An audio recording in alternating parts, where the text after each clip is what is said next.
Bonsoir et bienvenue à l'échiquier international. Le 28 juin prochain, un jour qui coïncidera jour pour jour avec le 50e anniversaire de l'assassinat du militant algérien infatigable défenseur de la cause palestinienne Mohamed Boudia, assassiné par les services sécrétionnistes le Mossad dans les rues des Fossés Saint-Bernard à Paris. Depuis, le personnage n'a pas cessé d'inspirer les écrivains, cinéastes et autres metteurs en scène et réalisateurs sur le petit et grand écran. Hier, un hommage lui a été rendu au Centre culturel algérien à Paris pour rappeler son engagement militant pour une Algérie indépendante et internationaliste aux côtés du peuple palestinien et évoquer son action pour un théâtre et une culture populaire. À cette occasion, un nouveau film documentaire intitulé Sur les traces de Mohamed Boudia, réalisé par Smaïl Déchir et Mohamed Zaoui. Mohamed Zaoui qui sera justement notre invité ce soir et nous parlerons de son film documentaire juste après ça.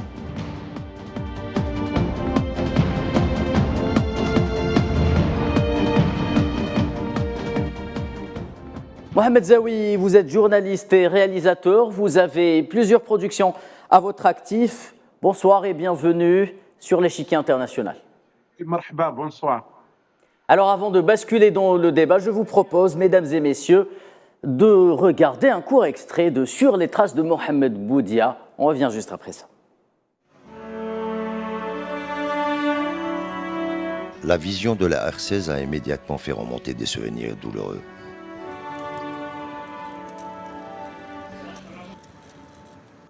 Elle a d'abord appartenu à ma mère. Je l'accompagnais parfois chez le fournisseur pour prendre les livraisons des produits pour son restaurant. Il avait déjà hérité d'une Fiat 500 vert clair. Cette fois, il aurait droit à une R16 TS orange. Mohamed, je le vois toujours en touriste, toujours bien habillé, sourire. Tu as l'impression qu'il ne travaille pas.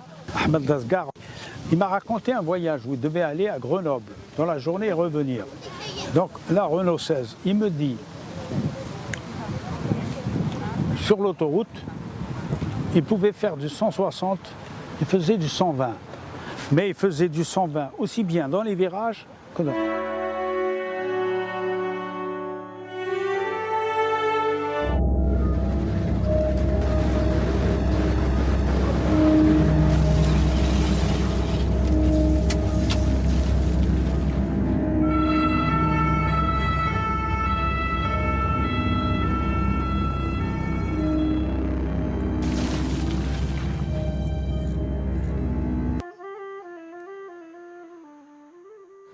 Longer des tombes. J'avais ce repère de ce chêne vert. Il est toujours là, 50 ans après, il est toujours là. Vous venez donc de regarder un court extrait exclusif, je dis bien exclusif, du film documentaire réalisé par Mohamed Zaoui qui s'intitule Sur les traces de Mohamed Boudia. Vous venez de voir la Renault 16 dans laquelle Mohamed Boudia a été assassiné. Alors Mohamed Zaoui, tout d'abord, pourquoi Mohamed Boudia? Comment l'idée a germé? Oui, c'est une histoire de rencontre. Vous avez parlé de tous mes films, soit Akhir Kalam sur l'écrivain Tahar Wattar. Ce film, il a été produit et fait dans la douleur. Tahar Wattar était malade, hospitalisé. Il est revenu à son enfance. Et puis, il y a aussi le film Retour à Montluc sur Moustapha Boudjina, qui revisite après 50 ans la prison. Sa prison, il était jeune. Là, avec Mohamed Boudia, je connais comme beaucoup de monde Mohamed Boudia, mais chez pièces de théâtre, ou bien il est très connu comme un homme qui a combattu la colonisation, il était avec la Palestine. Mais comment l'idée il est arrivée? Moi et mon ami Smaïl Déchir, qui était journaliste aussi en Algérie, moi aussi j'étais journaliste. Donc, chaque fois, on a observé que notre ami Rachid Boudia, le fils de Boudia, qui a 60 ans aujourd'hui, et qui, on le rappelle, est le narrateur donc de ce film documentaire. Oui, lui, il visite chaque année, le 28 juin, il va sur la place du côté de la rue Fossé Bernard, Oui. côté de l'Institut du monde arabe. Il n'y avait pas l'Institut du monde arabe quand il y a eu l'explosion de la voiture, l'assassinat de Mohamed Boudia. Donc, il ramène une fleur et on participe avec lui. Il y a Gilali aussi Béchir, qui est journaliste, il participe. Après, il y a eu Niels Anderson.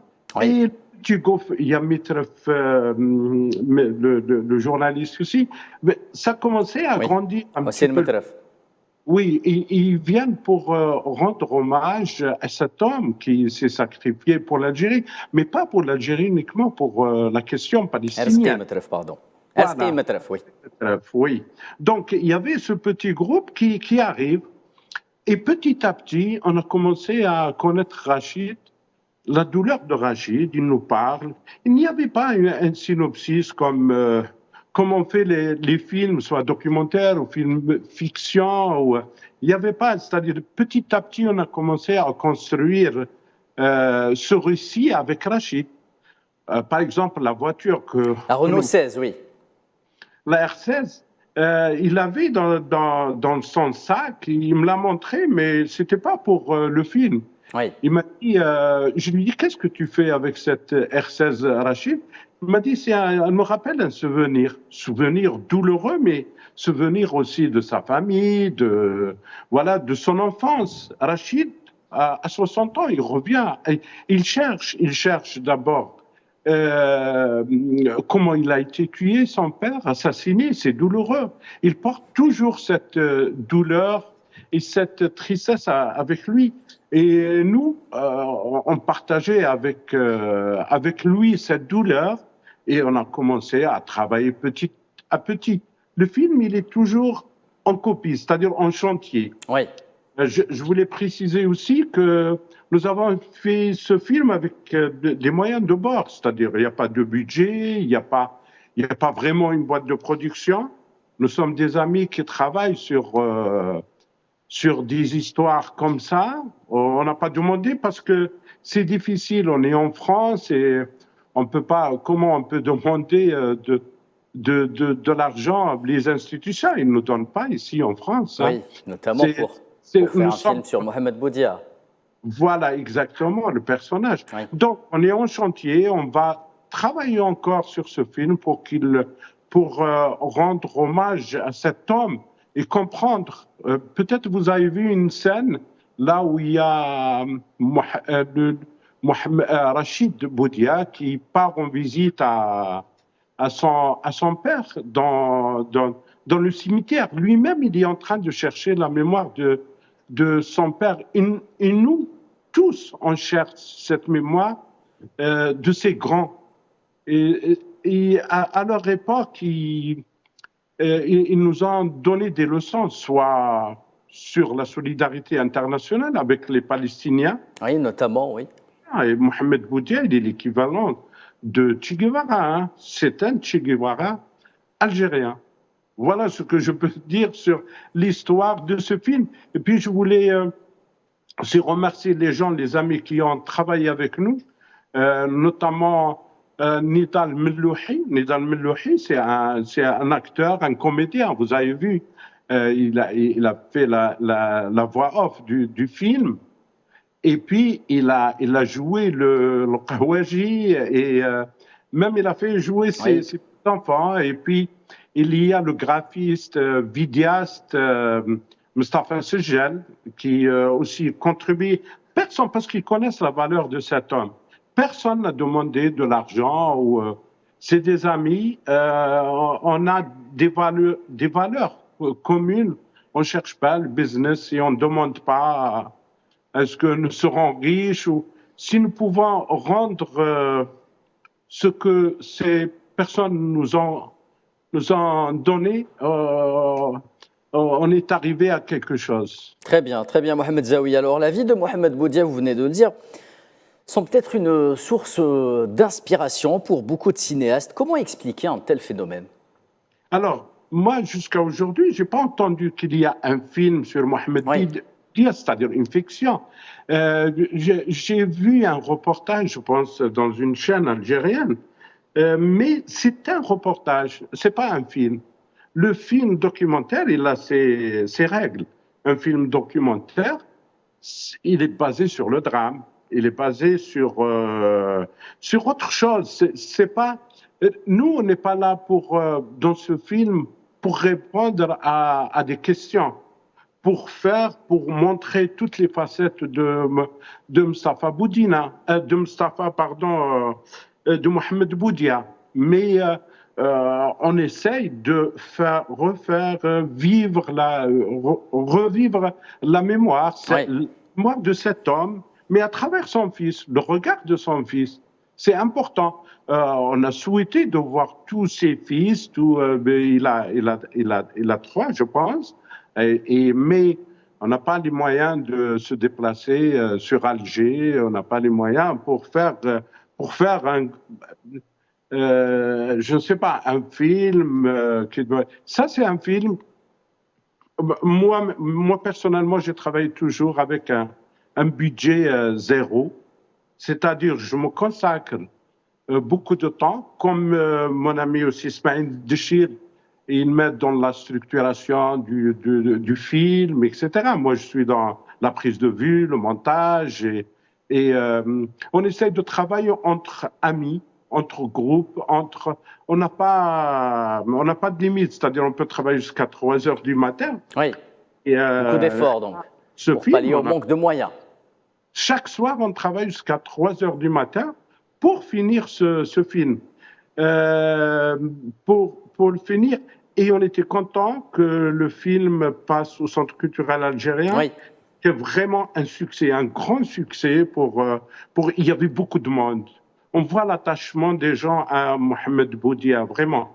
Et il y avait des universitaires, il y avait du mouvement associatif plein. Il y avait plus de 200 personnes. Il n'y avait pas une chaise vide au centre culturel. C'était vraiment un événement cette fois-là. Et les gens, ils sont assoiffés de connaître la mémoire de ces personnes. Essayez d'écrire, de participer, de contribuer, voilà. Alors, il s'agit de votre propre expérience, Mohamed Zawi, vous venez de le dire. Quel est le lien d'attachement peut-être que vous avez, vous, en tant que simple citoyen algérien, avec Mohamed Boudia? C'est un militant de jeunesse. Il était dans les scouts. Moi, je n'ai pas fait des scouts, mais j'ai fait le mouvement de la jeunesse algérienne. Oui. Donc, Mohamed Boudia, c'est un militant, vraiment. Même dans les prisons, il enseignait, il fait jouer les gens, il fait jouer les prisonniers. Il a fait jouer 2 pièces de théâtre. Rappelons qu'il a fait beaucoup de prisons françaises, où il a été condamné donc, à 20 ans oui, avant d'être assassiné par le Mossad. Oui. Exactement, pas pour la même, parce que c'était la colonisation, mais exactement. Après oui. Adhérer à la question palestinienne, oui. C'est-à-dire il donne l'exemple, mais en même temps, c'est pas un homme de combat uniquement politique, mais culturel. Vous voyez l'image avec le Hajj Mohamed El-Anta. Oui. C'est un homme de théâtre, rappelons-le. Oui, c'est un homme de théâtre. C'est lui l'un des fondateurs du théâtre algérien. Oui. Boun, le journaliste pour Boun, il parle de ça. Il dit qu'ils ont passé une nuit dans une chambre d'hôtel pour écrire les statuts du théâtre. Malheureusement, dans ce film, c'est-à-dire à Goumi, il m'a promis, mais on va justement, le film, il est toujours en chantier, donc il va participer parce qu'il connaît Sid Ahmed Agoumi. Mohamed. Oui. Malheureusement, on a perdu aussi une autre personne, Ahmed Ben Issa. Oui. Ahmed Ben Issa, il connaît bien aussi Boudia. Voilà, pour témoigner, mais le film, il n'est pas... Il semblerait qu'on ait perdu donc la liaison avec Mohamed Zawi, que nous allons essayer de retrouver. Mohamed Zawi, vous êtes toujours avec nous? Je suis là. Oui, allez-y, vous avez la parole. Voilà. Vous m'entendez bien? Oui, oui, bien sûr. Allez-y. Voilà. Donc, le film est toujours en chantier et il est fini à, on peut dire, 80%, mais on est en train de travailler, essayer de travailler avec d'autres témoins. Même si le film n'est pas basé sur les témoignages pour montrer toutes les facettes de Mohamed Boudia, mais il y a un angle qui est humain, qui est sur la question de la mémoire. Voilà. Très bien, alors l'héritage également est présent dans ce film documentaire, mais il est impossible justement, Mohamed Zawi, d'évoquer la vie de Boudia sans passer par son combat pour la libération de l'Algérie, en faveur de la Palestine plus particulièrement, et de la cause palestinienne. Qu'est-ce que cela évoque chez vous et comment fait-on lorsqu'on est cinéaste pour transvaser en quelque sorte ce contenu dans un film documentaire? Et est-ce que le fait justement que Mohamed Boudia soit assassiné par le Mossad, un puissant service de renseignement donc sioniste, est-ce que ce n'est pas en quelque sorte une reconnaissance de toute la place qu'il occupait dans la cause palestinienne? Comment transvaser tout ce contenu qui est a priori énorme dans un film documentaire de 52 minutes? Oui, et hier, quand il y a eu le passage du film, la projection, il y avait des Palestiniens qui ont assisté à la projection. Et, il y a eu même une intervenante qui a parlé de qui a parlé du rôle de Mohamed Boudia. Voilà, dans la lutte. C'est dans la lutte antisioniste. Oui. Mohamed Boudia, il a entraîné il était au Liban, il était en Jordanie. Je connais pas toute son histoire. Oui. Rachid, il connaît mieux. Son fils. Oui, son fils, il connaît mieux son histoire, mais on peut pas mettre tout. Exactement. Mettre tout dans un film. Il y a un angle de vue dans. L'essentiel, c'est de refaire vivre cette mémoire, c'est ça, de Mohamed et Rabbi yarhamou. Très bien, justement. Alors, est-ce qu'il existe, Mohamed Zawi, un lien entre ce film et les autres productions, les autres films que vous avez déjà réalisés? Pourquoi cet intérêt est justement porté à la condition humaine et les douleurs des personnes à travers justement ce récit de la vie de certains héros, personnages de la lutte donc anticolonialiste française, mais également antisioniste en Palestine occupée? Oui, c'est-à-dire le lien dans mes films, là, il s'agit d'un travail commun entre moi et un ami, Smaïn Dechir. Oui. Oui, qui m'apporte aussi beaucoup de choses dans la construction de ce film. Mais le lien, c'est la douleur algérienne, la douleur palestinienne, c'est ça. Et de chercher toujours c'est pas de faire des choses, je ne sais pas, c'est la quête.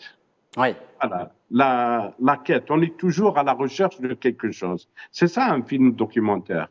Et donc si je comprends bien, ce n'est pas un récit historique, mais c'est quelque chose qui essaie de rendre palpable cette émotion en fait. Oui, pas du tout. C'est pas le documentaire classique, le documentaire de télévision ou non. C'est plus profond. C'est plus profond. On essaye de chercher dans un travail artistique. Et je m'exprime un petit peu mal en langue française. Pas du tout. Voilà.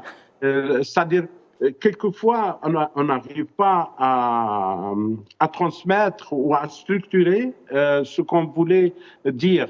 Oui. C'est le film qui peut